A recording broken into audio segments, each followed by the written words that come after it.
నమస్తే. మోక్షజ్ఞ ఎంట్రీ ఖరారైపోయింది. అయితే అందరి హీరోలా కాకుండా డెబ్యూ మాత్రం చాలా కొత్తగా ఉండబోతుంది మోక్షజ్ఞది. ప్రశాంత్ వర్మ గతంలో హనుమాన్ తీసినటువంటి ఒక డైరెక్టర్ ప్రశాంత్ వర్మ చేతుల్లో బాలయ్య కొడుకు మోక్షజ్ఞని పెట్టబోతున్నారు. అయితే మొత్తానికి కొంత డిఫరెంట్ కాన్సెప్ట్తో రాబోతున్నాడు మోక్షజ్ఞ. అదే కాకుండా ఇదే సినిమాకి తేజస్విని కూడా ప్రొడ్యూసర్గా మారబోతుంది. మొత్తానికి ఈ సినీ అంశాల గురించి మనతో మాట్లాడడానికి కనకదుర్గ గారు ఉన్నారు, సీనియర్ జర్నలిస్ట్. వారిని అడిగి కనుక్కుందాం. మేడం నమస్తే. నమస్తే అండి. మేడం, మొత్తానికి చాలా కాలం తర్వాత మొత్తానికి మూడో తరం వారసుడు ఎప్పుడు రాబోతున్నాడు నందమూరి వంశం నుంచి అని చెప్పేసి అనుకుంటే చాలా లేట్ అయిందని చెప్పేసి అనుకోవాలి. కానీ చాలా గ్రాండ్గా ఎంట్రీ ఇవ్వబోతున్నాడు మోక్షజ్ఞ అని చెప్పైతే తెలుస్తుంది. మొత్తానికి ప్రశాంత్ వర్మ చేతుల్లో పడ్డాడు, అభిమన్యుడు పాత్ర చేయబోతున్నాడు అనేది కొంత లీక్లు అయితే వస్తున్నాయి. మొత్తానికి మోక్షజ్ఞ మీద ఉన్నటువంటి ఒక ఎక్స్పెక్టేషన్స్ ఏంటి, మొత్తానికి నందమూరి ఫ్యాన్స్కి ఎలాంటి శుభవార్త అని చెప్పుకోవాలి? నందమూరి బాలకృష్ణ ఇప్పుడు ఆయన సినిమా ఇండస్ట్రీకి వచ్చి ఈ సెప్టెంబర్ 1కి 50 సంవత్సరాలు అవుతుంది. అంటే 50 సంవత్సరాలు ఒక వ్యక్తి జీవితంలో ఒక సినీ ఇండస్ట్రీలో ఉన్నారంటే అది చిన్న విషయం కాదు కదా. అంటే సెప్టెంబర్ నెల నందమూరి వంశానికి చాలా కలిసి వచ్చిందని చెప్పుకోవాలి. సెప్టెంబర్ 1 వీరి సినీ ప్రస్థానానికి 50 ఏళ్ళు నిండడం, తర్వాత సెప్టెంబర్ 6 మోక్షజ్ఞ 30వ సంవత్సరంలోకి అడుగు పెడతాడు అనుకుంటా. సో సెప్టెంబర్ 6 అది కూడా ముఖ్యమైన తేదీ కాబట్టి ఆ రోజు అతన్ని సినిమా రంగంలోకి పరిచయం చేయాలని బాలకృష్ణ అనుకోవటం బాగుందండి. వాళ్ళ ఫ్యామిలీకి అంతా కూడా అన్ని సంతోషకరమైన వార్తలే వినిపిస్తున్నాయి.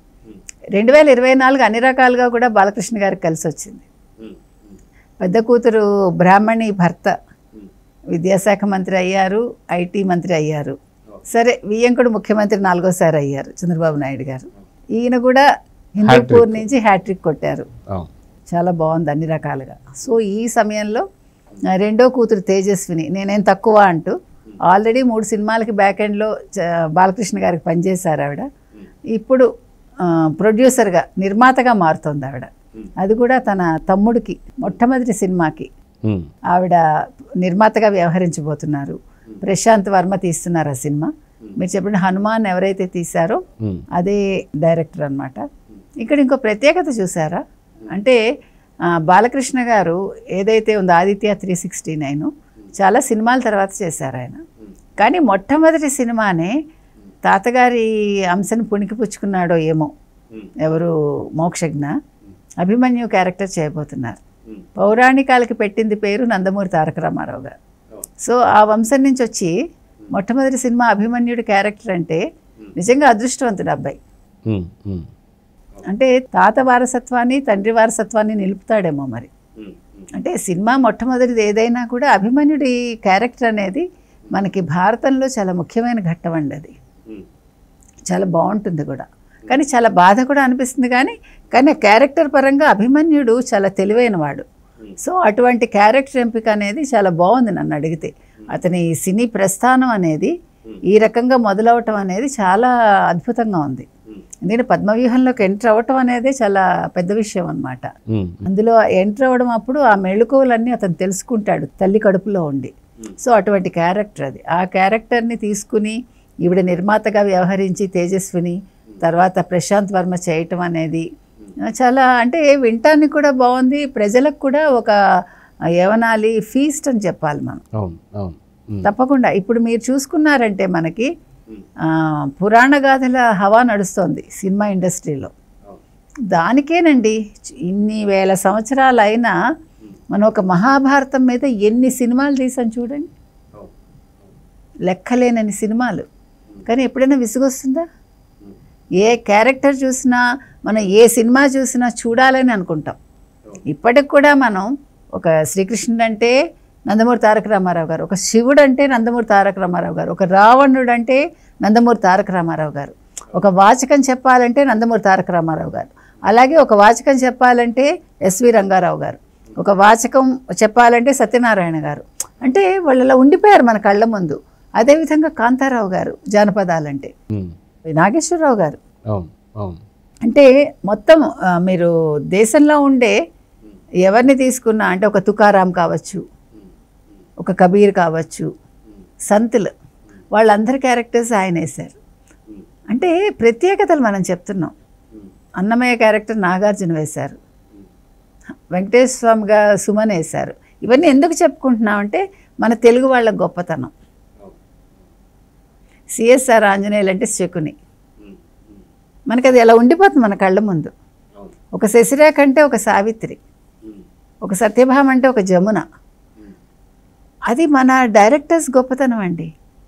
అటువంటి కథలను తీసుకుని ఆ వర్ణనకి తగినట్టుగా ఆ క్యారెక్టర్స్ రూపొందించడమే కాకుండా ఆ ఆహార్యం కావచ్చు, అన్ని నగలు కావచ్చు, ప్రతి ఒక్కటి ఆ రకంగా చూపించి ఓకే పురాణ పురుషులు ఇలాగే ఉండేవాళ్ళు అని మన కళ్ళకు కట్టినట్టు చూపించడమే కాకుండా మన మనసులో ఒక ముద్ర వేసేసారు. సో అంత అద్భుతమైన ఒక క్యారెక్టర్ని ఈరోజు మోక్షజ్ఞ తన డబ్ల్యూగా మొదలు పెట్టబోతున్నాడంటే హీస్ వెరీ లక్కీ. అయితే మనం గతంలో చూసుకుంటే మిగతా హీరోలు ఎవరైతే ఉన్నారో అందరూ కూడా లవ్ స్టోరీస్ తీసుకోవడం కాదు, లేదంటే మెసేజ్ ఓరియంటెడ్. అంటే మనం చూసుకుంటే చిరుత సినిమాతో మనకి రామ్ చరణ్ చూసాం, అయితే అది కూడా ఒక లవ్ స్టోరీ. దాని తర్వాత జో సినిమాతో నాగ చైతన్య, అది కూడా love story come message oriented అని చెప్పి అనుకోవచ్చు. కానీ పురాణ గాథలు తీసుకోవాలంటే చాలా రిస్క్తో కూడుకున్నది, డైలాగ్ డిక్షన్ ఉండాలి. ఇప్పటిదాకా మనం ఎప్పుడు మోక్షజ్ఞని కరెక్ట్గా మనం చూసినటువంటి సందర్భాలు లేవు. అంటే ఎటువంటి ఫంక్షన్స్ కూడా అంత తొందరగా అటెండ్ అయిన వాడు కాదు, అది కాసేపు వాయిస్ ఎలా ఉంటుందో కూడా తెలియదు. ఇలాంటి టైంలో మనం ఏదైతే మోక్షజ్ఞ ఎంట్రీ డెబ్యూ మూవీనే ఒక పురాణ కథ నుంచి తీసుకుంటున్నారంటే మనకు చాలా పెద్ద రిస్క్ చేస్తున్నారు అనుకోవచ్చా? రిస్కే ఉందండి, వాళ్ళకి వచ్చేస్తాయి. ఇప్పుడు వాళ్ళు చూసి పెరుగుతారు కదా, ఉందంటారా? అంతే, తాతను చూశారు, తండ్రిని చూశారు, జీన్స్ అంతే వస్తాయి వాళ్ళకి. ఏం పెద్ద కష్టం ఉండదు. ఏముంది డైలాగ్ డిక్షన్ కొంచెం కష్టపడతాడు ఫస్ట్ సినిమా కాబట్టి మేబీ అంతే, అలవాటు అయిపోతుంది.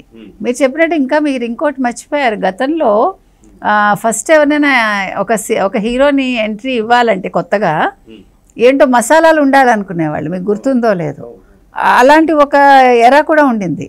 ఆ తర్వాత వీళ్ళు దాన్ని మార్చారు. మీరు చెప్పడు రామ్ చరణ్ కావచ్చు, మరొకళ్ళు కావచ్చు, వాటిని మార్చుకుంటూ అంటే ఇలా అక్కర్లేదు, మనం ఒక ప్రత్యేకంగా చెయ్యొచ్చు అని చూపించారు. ఇంకొక పెద్ద గొప్ప విషయం ఏంటంటే మీరు మర్చిపోయింది, ఇప్పుడు అమ్మాయిలదే హవా అండి. హీరోలందరూ చాలా అదృష్టవంతులు. ఇప్పుడు అశ్విని దత్ గారు ఒక నిర్మాత, ఆయన 2 కుమార్తెలు మొన్న కల్కి సినిమాతో గొప్పగా తయారయ్యారు. వాళ్ళు మంచి నిర్మాతలని ప్రూవ్ చేసుకున్నారు, వాళ్ళు మహానటితోటే ప్రూవ్ చేసుకున్నారు. అలాగే వాళ్ళ హస్బెండ్ కూడా, స్వప్న హస్బెండ్ కూడా ఆయన మంచి డైరెక్టర్ నాగశ్విన్. తర్వాత మనం తీసుకుంటే నిహారిక, నాగబాబు గారు అమ్మాయి, ఇప్పుడు కమిటీ కుర్రాళ్ళు అనే సినిమా తీసింది, 11 మంది హీరోలను పెట్టి. చిరంజీవి గారు కూడా ప్రశంసించారు, ఏంటి 11 మంది హీరోలా అన్నాడు ఆయన. అంటే ఒక క్రికెట్ టీం అన్నమాట. సో ఆ రకంగా అంటే అలా కొత్తదనంగా ఇప్పుడు మనం చూడాల్సింది ఏంటంటే పెద్ద పెద్ద హీరోల పిల్లలు అన్నప్పుడు ఎస్పెషల్లీ ఆడపిల్లలు వాళ్ళని బయటకు రావడానికి ఫ్యాన్స్ ఒప్పుకోరు. మనకు గుర్తుంటే మంజుల ఎవరు కృష్ణ గారు అమ్మాయి, అమ్మాయిని రానివ్వలే, ఆఖరికి ఒక సినిమా చేశారు ఆవిడ, అది వేరే విషయం. ఆవిడ నిర్మాతగా కూడా చేశారు, ఆవిడ డైరెక్టర్గా కూడా. అలాగా వీళ్ళు ప్రూవ్ చేసుకుంటున్నారు. అంటే నటనలో ఇప్పుడు నిహారిక నటించారు కూడా, లక్కీగా ఆవిడని యాక్సెప్ట్ చేశారు. అంటే యాక్సెప్ట్ చేయటం మిగతా వాళ్ళు బాగులేరని కాదు ఇక్కడ. అంటే వాళ్ళు కృష్ణ గారు అమ్మాయి అంటే లేదు ఆవిడ సినిమాల్లోకి రాకూడదు, ఓకే బ్యాక్ ఎండ్ చేయండి మాకు బాధ లేదు, బట్ ఆన్ స్క్రీన్ వద్దు, అది ఎందుకనో అది వాళ్ళు ఒప్పుకోరు. అలా కాకుండా నిహారికకి ఎక్సెప్షన్ దొరికింది, బాగుంది అది. తను నటనలోనూ మంచిగానే చేశారు ఆవిడ, దెన్ నవ్వు ఒక మంచి సినిమా తీయగలిగారు.